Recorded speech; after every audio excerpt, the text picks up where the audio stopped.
제2장. 눈의 아들 여호수아가 시딤에서 두 사람을 정탐꾼으로 보내며 이르되, 가서 그 땅과 여리고를 엿보라.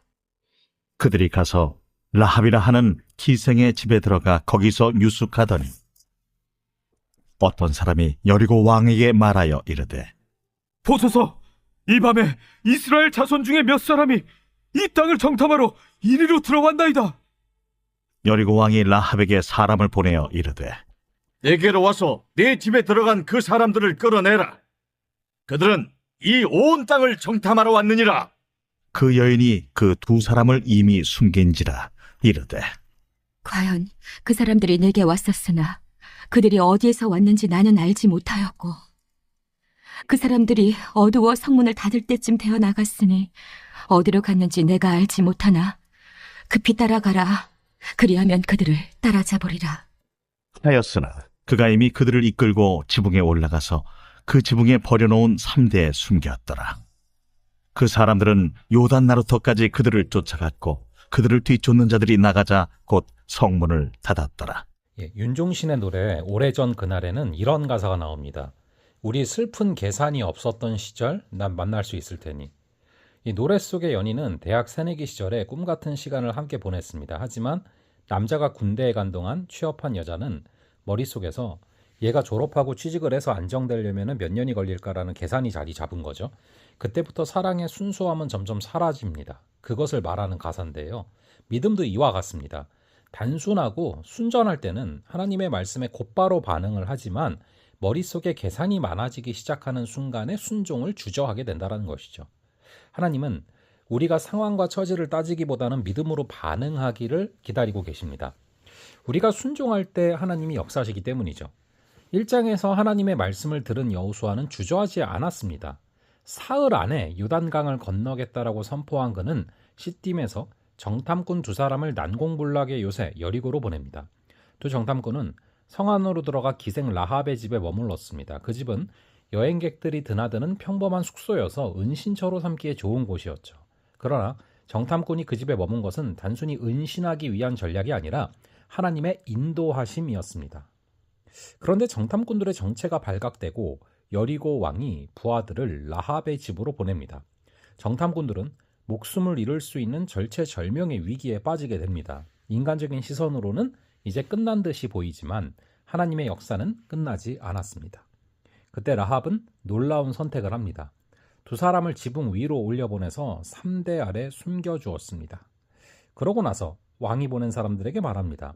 그 사람들이 여기에 온 건 사실인데 나는 그들이 어디에서 온 사람들인지 모르고 저녁이 되어서 성문 닫을 시간에 그들은 떠났습니다. 나는 그들이 어디로 가는지 모릅니다. 그러나 빨리 뒤쫓아가면 그들을 따라잡을 수 있을지 모른다.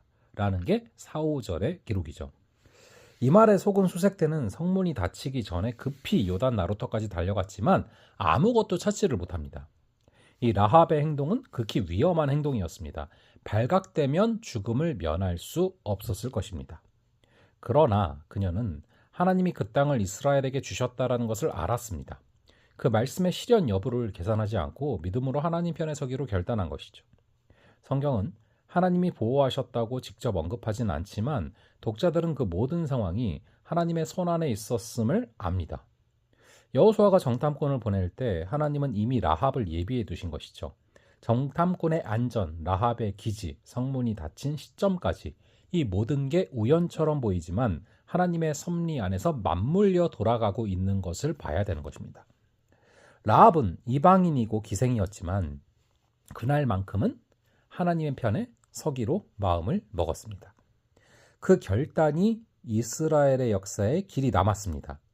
히브리서 11장 31절은 믿음으로 기생 라합은 정탐꾼을 평안히 영접하였다라고 말하고 야고보서 2장 25절은 행함으로 의롭다 하심을 받은 인물로 라합을 언급하고 있습니다.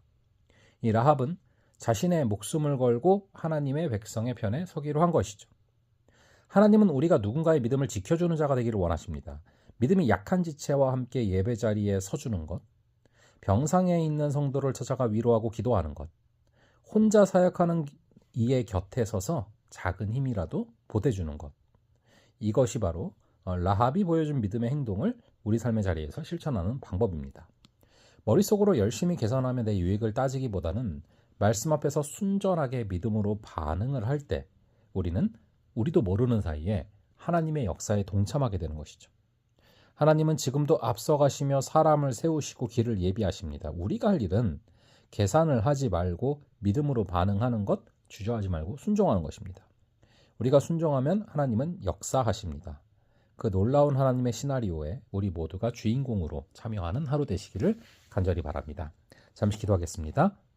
아버지 하나님, 오늘 말씀을 통하여 우리가 상황과 처지를 따지기보다 믿음으로 반응하기를 원하시는 하나님을 바라보게 하시니 감사합니다. 아버지, 우리가 말씀의 실현 여부를 계산하지 말게 하시고 믿음으로 하나님의 편에 서는 결단을 허락하여 주시옵소서. 정탐꾼의 안전과 라합의 기지와 성문이 닫힌 시점까지 모든 것이 우연처럼 보이지만 하나님의 섭리 안에서 맞물려 돌아가는 것처럼 오늘도 우리의 삶의 모든 조건을 하나님의 손으로 만지고 조절하고 움직이고 계심을 믿습니다. 그런 우리가 하나님께서 주시는 믿음으로 걸어가게 하시고 우리가 누군가의 믿음을 지켜주는 자가 되기를 간절히 간구하오니 우리의 믿음을 사용하여 주시옵소서. 감사드리고 이 모든 말씀 우리 주 예수 그리스도의 이름으로 기도합니다. 아멘. 그럼 또 다음번에 뵙도록 하겠습니다.